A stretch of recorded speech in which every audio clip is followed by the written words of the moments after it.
Assalamualaikum warahmatullahi wabarakatuh.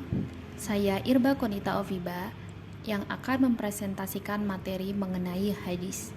Hadis merupakan sumber hukum kedua bagi umat Islam di dunia. Sudah tidak dapat dipungkiri lagi bahwa kekuatan hadis sangat besar dan penting untuk memahami hukum Islam yang bersumber dari Al-Quran. Pada dasarnya, Al-Quran sebagai sumber hukum yang pertama dan utama dalam Islam masih bersifat umum.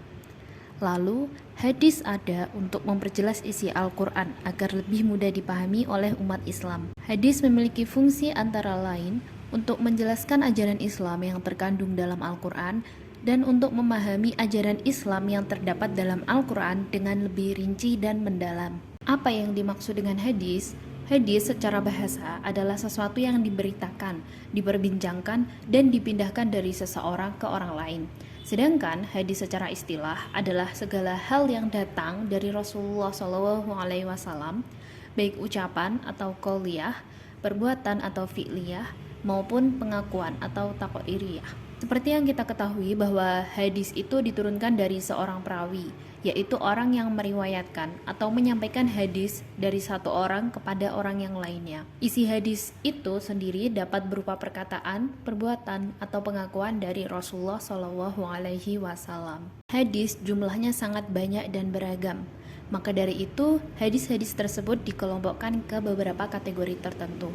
Hadis-hadis dapat dikelompokkan berdasarkan sumbernya, berdasarkan kualitasnya, berdasarkan sanadnya, berdasarkan matanya, dan berdasarkan objeknya. Hadis berdasarkan sumbernya ada hadis marfu, hadis mauquf, dan hadis maqtu. Hadis marfu yaitu hadis yang sanadnya berujung langsung pada Rasulullah SAW.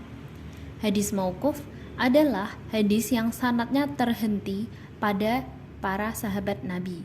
Sahabat Nabi adalah orang yang pernah berjumpa dengan Nabi Muhammad dalam keadaan beriman dan meninggal dalam keadaan beriman. Lalu hadis maqtu adalah hadis yang sanadnya berujung pada para tabi'in, yang dimana tabi'in adalah orang-orang yang pernah mengambil ilmu dari sahabat Nabi. Hadis berdasarkan kualitasnya ada hadis sahih, hadis hasan, hadis dhaif, dan hadis maudhu. Hadis sahih yaitu hadis yang sanadnya bersambung, perawinya adil, istiqomah, berakhlak baik, dan kuat ingatannya. Dan matan hadis tidak bertentangan, tidak ada yang disembunyikan dan tidak ada cacat dalam matannya. Hadis hasan yaitu hadis yang sanadnya bersambung, namun ada sedikit kelemahan pada perawinya. Misal perawinya tidak adil atau tidak sempurna ingatannya. Namun matan dari hadis hasan tidak cacat. Hadis dhaif yaitu hadis yang sanadnya tidak bersambung, perawinya oleh orang yang tidak adil atau tidak sempurna ingatannya, dan matanya mengandung kejanggalan atau cacat. Hadis maudhu adalah hadis yang dicurigai sebagai hadis palsu, karena dalam rantai sanadnya ada perawi yang dikenal sebagai pendusta. Hadis berdasarkan sanadnya dibagi menjadi 6, ada hadis mutawatir, hadis ahad, hadis musnad, hadis mursal, hadis munqati, dan hadis mu'dal. Hadis mutawatir adalah hadis yang memiliki beberapa sanad dan jumlah perawi pada tiap lapisan generasinya imbang.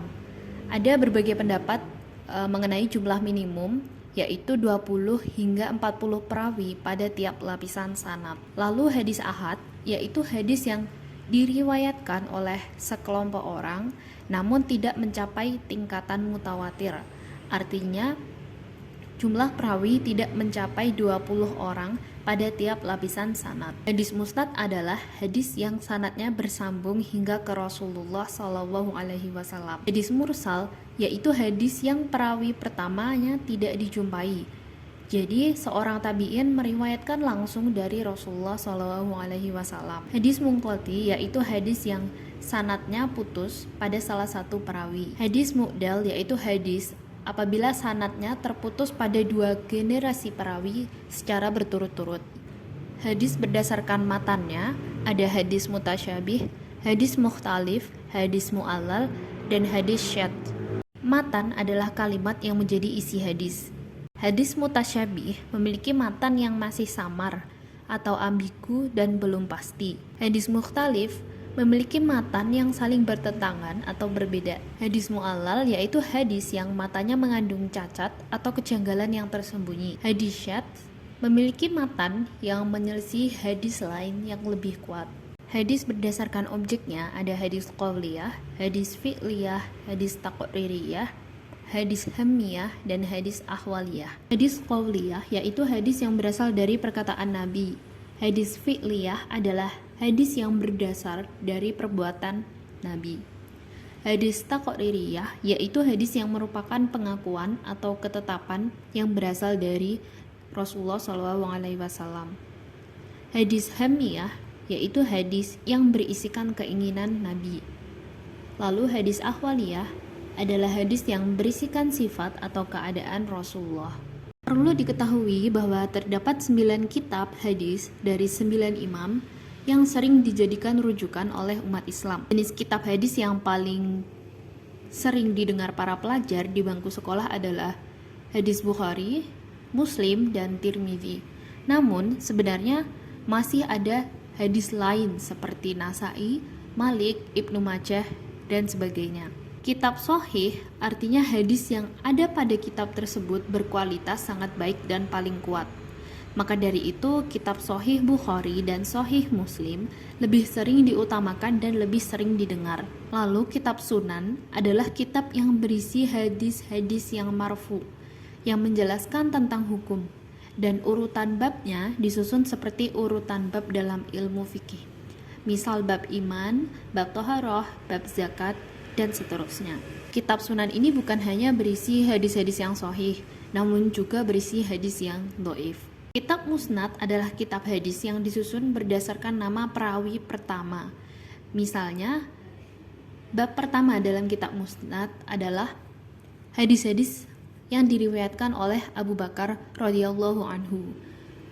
Lalu bab kedua dari kitab Musnad adalah hadis-hadis yang diriwayatkan oleh Umar radhiyallahu anhu, dan seterusnya. Kitab Muwatta adalah kitab yang isinya disusun berdasarkan tema atau bab fikih.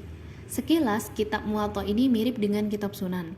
Perbedaannya adalah isi kitab Muwatta tidak hanya hadis, namun juga ada perkataan para sahabat dan para tabi'in. Sebagai umat muslim, hukumnya wajib dan utama untuk belajar dan mengetahui hadis, karena hadis adalah sumber hukum kedua dalam Islam.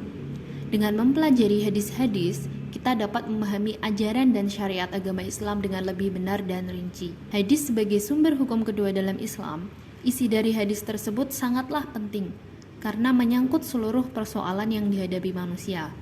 Sehingga, sudah sepatutnya kita menjadikan hadis sebagai salah satu pedoman hidup umat Islam. Sekian dan terima kasih. Wassalamualaikum warahmatullahi wabarakatuh.